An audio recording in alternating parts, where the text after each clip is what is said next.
Hello and welcome back to a very special edition of Climate Hangouts. I am here with Anna Sturman, the policy wonk from the New Zealand Youth Delegation. We are inside the blue zone of the United Nations climate change negotiations. It is currently 10:30 at night here, Paris time. The ministers have been up all night negotiating. Everything is happening. Anna, please tell us more. What's the mood here in Paris? Are we on schedule? And what's going down? Okay, so basically we were promised a text drop at about 3 in the afternoon and a plenary to go with that.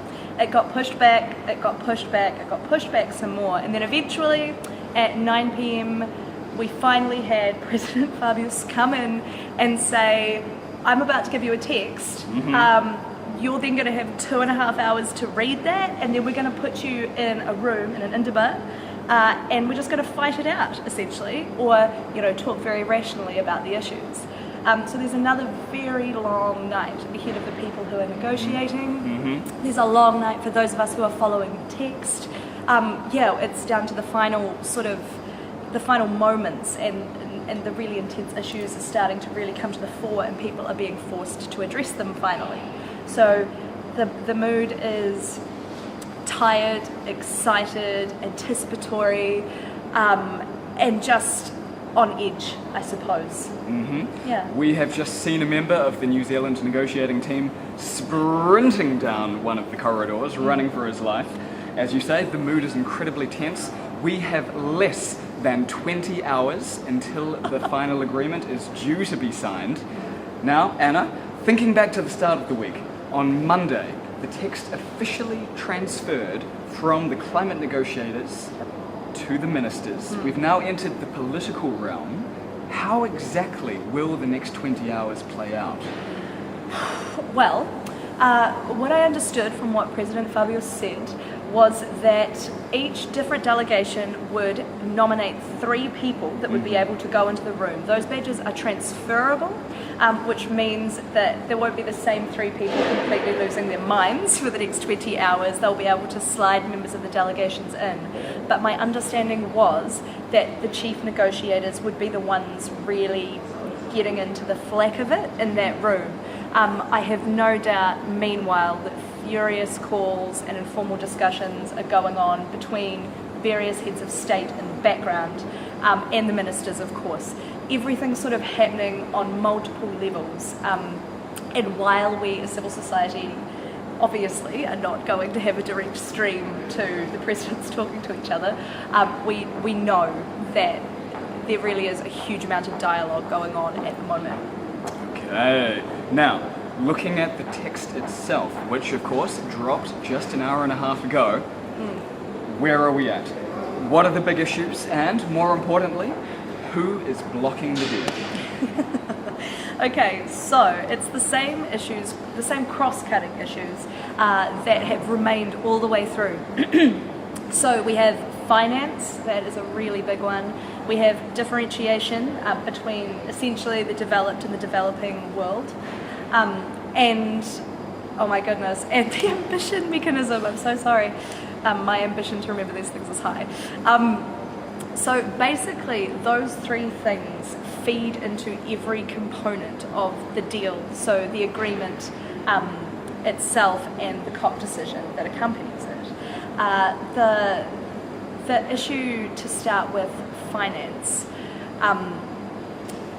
It's all about transparency, who the money is to flow between, the mechanism that is to be used, or mechanisms that are to be used to allow that, and that feeds quite nicely into the differentiation issue that again feeds all the way through the text. There's a real binary split, funnily enough, between developing countries who say, look, you guys, developed world, you still need to be doing the lion's share of this. And then, of course, we have the developed world sort of epitomised by the umbrella group, of which New Zealand is a part, that are saying, come on guys, it's been 20 years, we're not split down the middle anymore, a lot of you have advanced a long way, India and China, you have a lot of capacity as well, so it shouldn't all be on us. And so that feeds into the finance question. And then finally, the ambition mechanism is all about exactly when we are going to be reviewing the nationally determined contributions, how they're going to be ratcheted up, whether we're going to combine mitigation, adaptation and finance all in one. It's very complex. I won't continue going too far, but basically the real split, the blocker per se is not necessarily, I don't want to blame any particular constituency at this point. However, that binary split, with people not willing to bring in the bridging proposals and essentially forcing President Fabius to bring them to the middle is what's going on. That's a huge sweeping there about it. Hey, well, thank you very much for bringing us up to speed, Anna. You've listed these three big issues on the table. Looking now at New Zealand, Sure. What is New Zealand's stance on each of these issues, and will they play a key role over the next 20 hours? Sure. So New Zealand is a member of the Umbrella Group, which has countries, so the US and Australia and Canada, Japan. These are all major players within the Umbrella Group. That's not an exhaustive list, but for our purposes. So New Zealand has sort of fit quite nicely into the way that the Umbrella Group is playing. In terms of differentiation, New Zealand is very much in the camp that we can't split right down the middle from the 20 years ago situation. New Zealand very much would like to see the developing world come along and take on some binding commitments as well. And that plays through into finance as well. As we heard on Leaders' Day, when Prime Minister John Key came in and said, look, we're going to give $200 million in aid. New Zealand still, unfortunately, proportionately is not contributing anywhere near the amount that it should be, looking to that $100 billion floor from 2020 and then projected rising into the trillions. New Zealand sort of is wanting to be seen to be doing something, but unfortunately isn't really putting the guts in behind that. So we'll see a lot of New Zealand talking about wanting to be transparent and wanting to bring people together and do the best we can, but actually a lot of that stuff is obfuscation and making it harder to tell when money is coming from places it's already been. So in the text at the moment, it's still not confirmed that new finance has to be additional. New and additional to what otherwise would have gone through. So New Zealand's got a hand in that sort of play. Ambition, I think this is all really fundamentally tied into that wanting the developing world to pick it up and come along. So New Zealand is still saying, woe back. Let's make sure that everyone's coming with us. We shouldn't be carrying anyone. It's a little difficult to marry up mitigation and adaptation and domestic finance cycles and sort of putting a few problems and bits and pieces in the way. However, to answer the second part of your question, does New Zealand have a role to play here?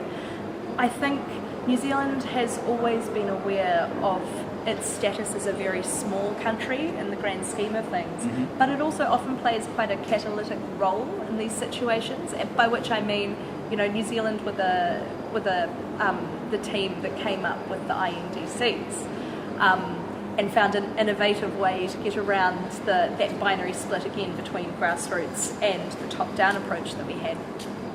So I feel like at this stage of the game, New Zealand's probably left it a little bit too late to become a catalyst for anything, but we still have time to catch up and really back some of the movements that our umbrella group partners have made. So, you know, you'll have heard the US and Canada are all up for the 1.5 degrees. Yes. So we're waiting for New Zealand to maybe make a move on that, show solidarity with the Pacific, as we've seen their rhetoric is quite heavy on that. New Zealand needs to step up and really get with the step change that we are seeing in action. And that's where this excitement is coming from. You know, there's a groundswell, it's happening, a lot of good stuff is still in the text. We need New Zealand to help get it over the line and make sure it's cemented in there. Absolutely. So that is the current state of play on the big international issues underlying this Paris Agreement. Before we close, Anna, are there any other smaller issues which are particularly pertinent for New Zealand? Oh my goodness, there are so many small issues that are pertinent. I would like to very quickly just touch on loss and damage. Okay.